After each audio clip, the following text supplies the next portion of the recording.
conversação em uma entrevista. Interação entre falantes. Esse é o tema de um artigo escrito por Inti Queiroz, Juliana Zanelato e Catiane Oliveira, que foi proposto na disciplina de Linguística para nós, acadêmicos da Universidade Federal de Pelotas, do curso Letras Espanhol, Polo da Universidade Aberta do Brasil, Jacuizinho, para que fizéssemos um seminário.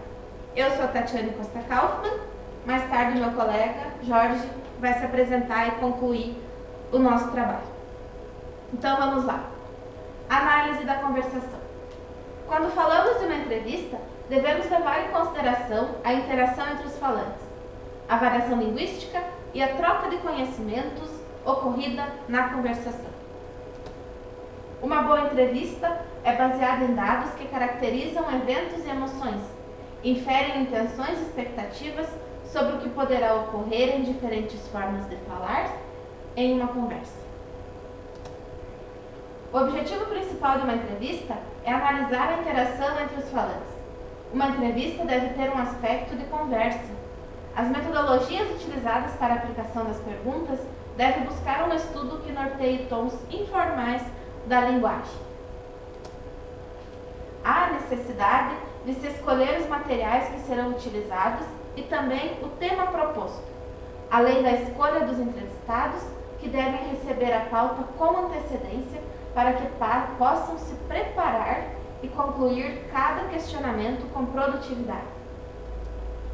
A dinâmica da entrevista deve dar vários focos a todos os assuntos abordados. Também é importante ocorrer uma variação nas posições dos corpos dos entrevistados. Fazer com que os mesmos se sintam à vontade em frente à câmera é imprescindível. O sentido de conversa durante a entrevista define o ato como atividade interpessoal, face a face. Busca-se uma aproximação de motivações semelhantes entre as pessoas em questão. A comunicação desenvolvida atende a uma alternância de ideias. O entrevistador deve tornar, desde o início, a fala como informal, procurando buscar mediação entre o assunto entrevistador-entrevistado. A escolha do tema abordado é muito importante, devendo ser instigante ao entrevistado para que o mesmo se sinta seguro ao falar e expor suas intenções, conhecimentos e resultados alcançados. Não deve haver criação de regras, nem exigir que o entrevistado use de fala não caracterizada pela sua formação. A situação exposta pode gerar momentos de prolongamento, de silêncio e desencadear um mau desenvolvimento na conversação. A interação entre os participantes é uma alternativa para sustentar a conversa. Ocorre desta forma o desenvolvimento da competência, que caracteriza níveis de organização e diferentes tipos de interação. É importante reforçar que, mesmo a conversa tendo tom informal, as formas adequadas dos pronomes de tratamento devem ser respeitadas. Assim, ao se referir usando você ou senhor, identifica-se o nível de aproximação entre os participantes. Fatores como a preparação do ambiente, presença dos entrevistados ou contato anterior ao encontro podem interferir no desenrolar do encontro. Também, o objetivo inicial pode não ser completamente atendido no final do ato, permanecendo então dúvidas não sanadas. A conversa ocorre sem a presença de observadores, não participantes da fala. Com isso, a mesma se encaixa como uma troca espontânea de dados, com propriedades típicas de bate-papo e sobreposição de vozes. De acordo com os estudiosos, a análise da conversação não possui regras, mas cada sociedade possui sua regra, diferenciada de outras, para que o evento se efetive com sucesso. Para ocorrer o entendimento entre os interlocutores, é necessário haver uma troca, onde os integrantes da conversa se revezam na posse da palavra. Cada um tem o seu momento para falar, ouvir e responder, como a gente consegue perceber no diálogo da figura. Foi. Olá, tudo bem?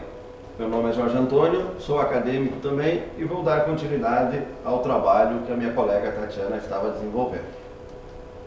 Segundo os estudiosos da análise da conversação, a conversa espontânea não é uma atividade caótica, sem regras. Seu sucesso está relacionado às regras que cada sociedade possui, como foi dito anteriormente.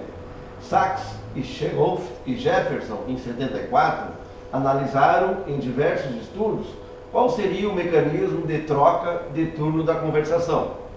Turno engloba tanto o direito que cada um dos interlocutores da conversação tem de tomar a palavra, como a fala construída no momento em que cada um dos interlocutores tem a palavra. É quando quem está escutando passa para a ação de falar e quem está falando passa para a ação de escutar. Algumas características válidas em qualquer atividade para a tomada de turno. A troca de falante deve ocorrer, é lógico. Fala um de cada vez, para se evitar ruídos e que haja um entendimento. Mais de um falante por vez deve ser breve, ou seja, até pode ocorrer, mas são momentos breves, né? Não pode ser senão vira uma bagunça, para dizer a verdade, né? Ordem, duração e tamanho não são fixos, são variáveis, ou seja, não tem aquela regra, cada um fala 3 minutos, né? Número de participantes é variável, pode ter vários participantes, o que não pode, como foi dito anteriormente, é ter telespectadores, pessoas alheias ao processo simplesmente para observar ou para assistir. Isso não é aconselhável. São usadas técnicas de atribuição de turno. Utiliza-se unidades construtoras de turno, como o lexema, sintagma e a sentença. Principalmente nos momentos de assalto de turno, poderá-se perceber uma ampliação ou uma diminuição da interação e da atenção, quando alguém toma a palavra do outro. Então, a troca de falantes ocorrerá de acordo com a presença, passagem ou ausência, que é simplesmente qualquer ponto em que o falante percebe que a construção está possivelmente completa. Eu percebo que o meu interlocutor concluiu aquele raciocínio no momento, então é o momento de eu interagir e falar também. A naturalidade, assim como a informalidade, por parte dos agentes, evitará tensão nos assaltos que ocorrerão, principalmente na situação do entrevistador. É muito interessante que ele consiga trazer essa naturalidade e essa informalidade para que o processo role de uma maneira tranquila. Por linhas gerais, o assalto é uma violação ao primeiro princípio básico da conversa. Como se dizia, ou se diz até hoje, enfim, um fala, o outro escuta. O assalto interromperia esse processo, né? Cada um fala de uma vez. Então ele vem ferir, no caso da primeira regra. A natureza do assalto dependerá ainda de muitos outros fatores, entre eles a maturidade linguística dos envolvidos.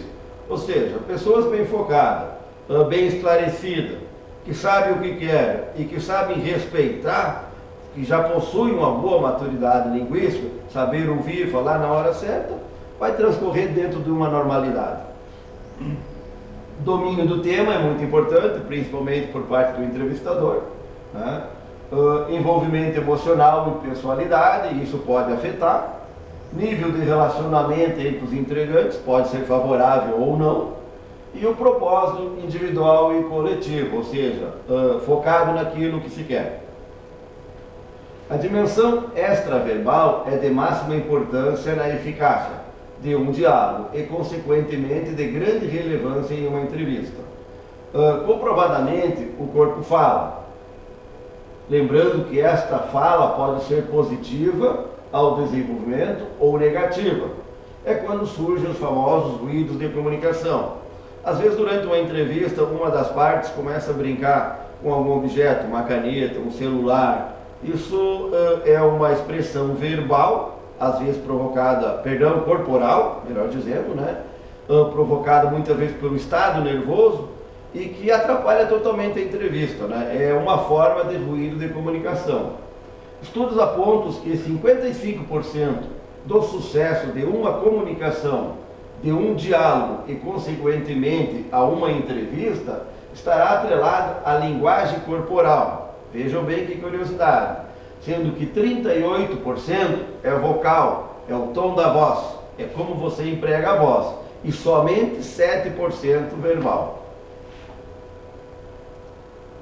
Desta forma, conclui-se que, por questões técnicas propriamente dito, a entrevista não poderá ser considerada uma conversa informal, do tipo jogar conversa fora, pois ela terá um objetivo, um propósito. Sendo assim, ela deverá ocorrer um planejamento, uma convocação ou um convite, um agendamento.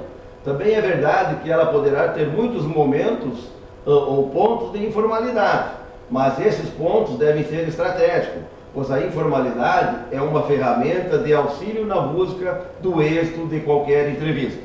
Desta forma, encerramos esse trabalho, esperando poder contribuir com o assunto, enfim, relacionado. Obrigado.